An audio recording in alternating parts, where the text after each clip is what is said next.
বেশি নারীদেরকে দেখেছি। তখন রাসূলকে জিজ্ঞেস করা হলো, ইয়া রাসূলুল্লাহ, ইয়া হাবিবাল্লাহ, কেন এত মানুষ কেন? আমার মায়ের নবীজি ডাক দি কই, এটা এমন একজন নারী, এরা স্বামীর কথাগুলো শুনে না, স্বামীর কথাগুলো মানে না, স্বামীকে তুচ্ছ করে কথা বলে।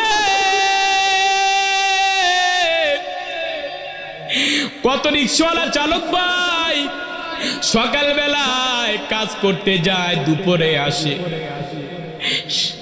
পরিবারের হাতে টাকা দেয় আর বলে এত কম টাকা নিয়ে আসলা, মানুষ তো আমার কাছ থেকে টাকা পাবে।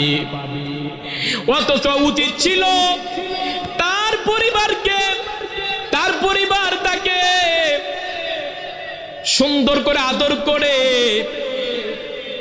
ওন্না দিয়ে তাকে এ মুখটা আঁচল দিয়ে ধরে রাখতো, এটা তার উচিত ছিল।